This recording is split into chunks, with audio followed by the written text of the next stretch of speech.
Votre grand journal du soir se poursuit sur Europe 1. Nathalie Lévy, maintenant direction un endroit ultra secret au sein de l'Institut Pasteur à Paris. C'est la cellule qui détecte ou pas l'infection du coronavirus. Nathalie, vous recevez ce soir le directeur adjoint du Centre national de référence des virus respiratoires de l'Institut Pasteur, Vincent Enouf.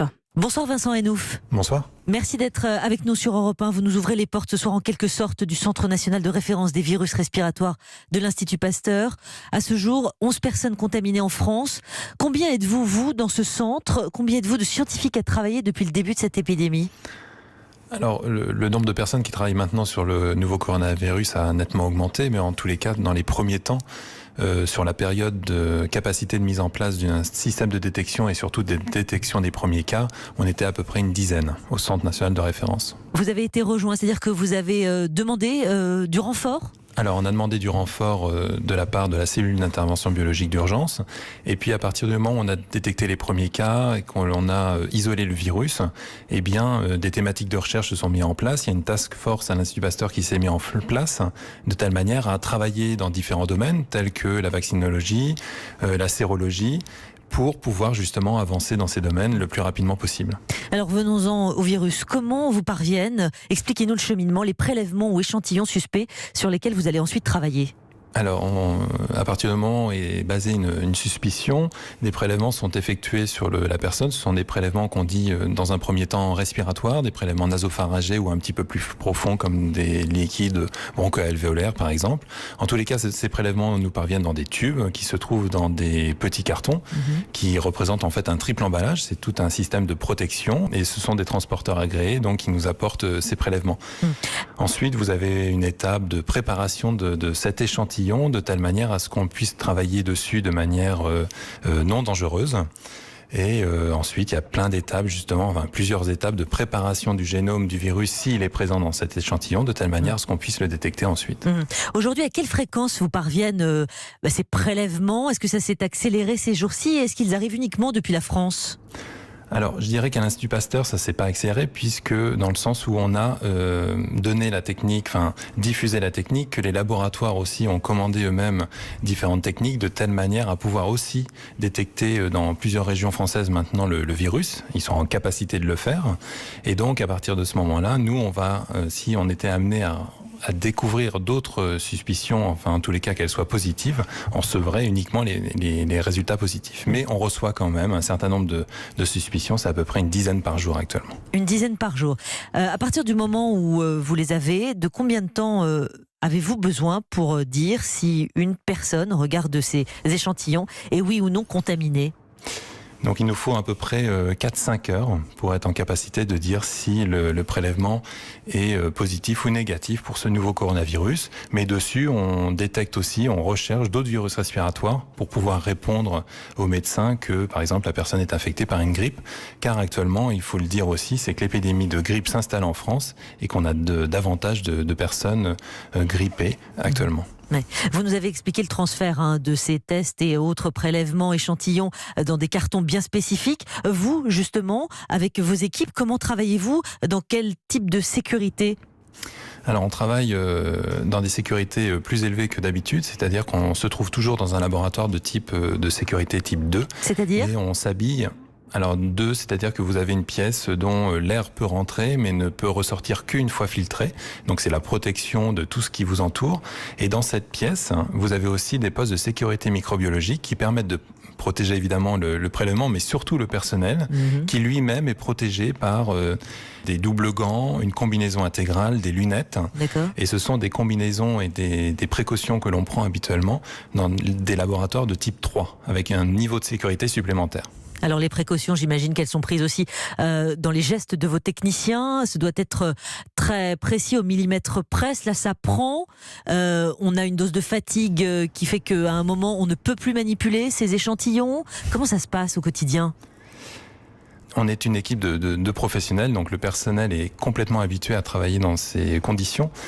C'est-à-dire que tout au long de l'année, déjà, on a des suspicions de MERS-CoV qui nous parvenaient, ou alors de H5N1, et donc à chaque fois, on reprend les mêmes conditions. C'est comme si on faisait un rappel sur les bonnes précautions, les bonnes manipulations.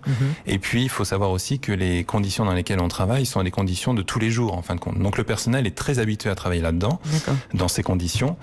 C'est du personnel donc hyper qualifié, comme je viens de le dire.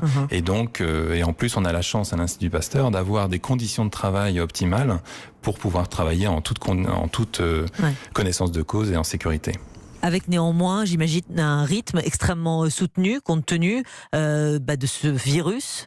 Alors en effet, actuellement, donc ça fait maintenant à peu près 3 semaines qu'on est sur le pont, quasiment tous les jours, et donc on fait attention aussi à ce que le personnel puisse se reposer un peu, de telle manière à toujours être en capacité de travailler.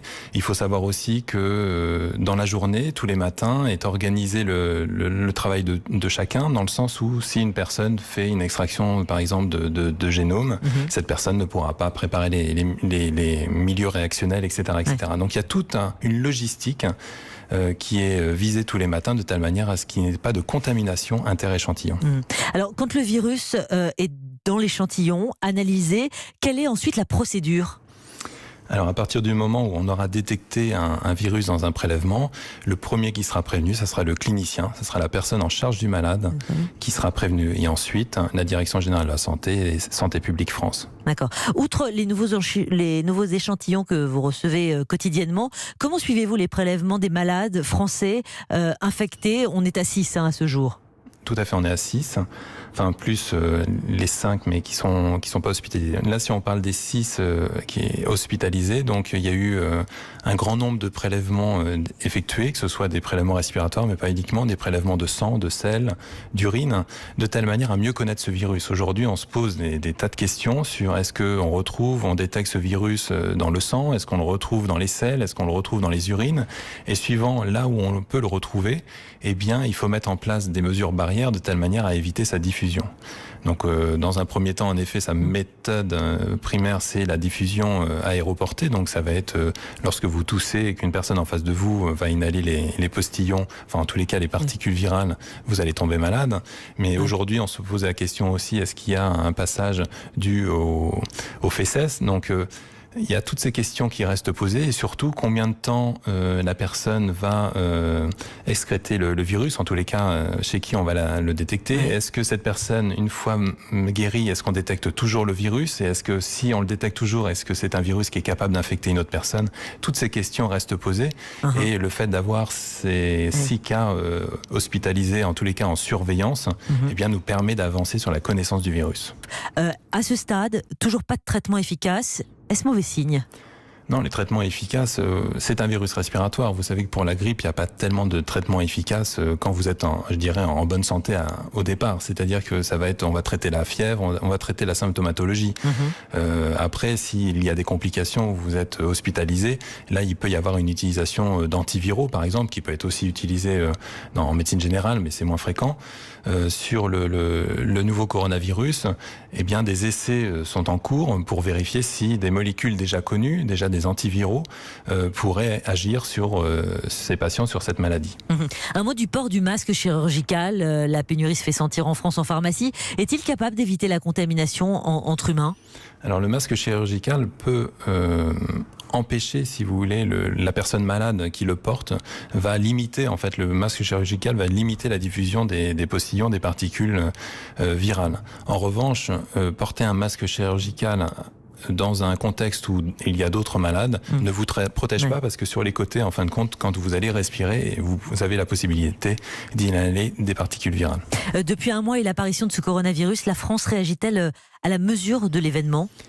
Donc depuis le début, tous les corps d'État scientifiques sont sur le pont. Donc la réflexion se fait au fur et à mesure du temps par rapport à toutes les informations que l'on possède. Et on peut dire aujourd'hui, en effet, que on pratique de manière mesurée les méthodes barrières qui doivent être utilisées contre ce virus. Merci beaucoup Vincent Hénouf de nous avoir accordé quelques minutes aujourd'hui depuis le laboratoire de l'Institut Pasteur. Merci infiniment.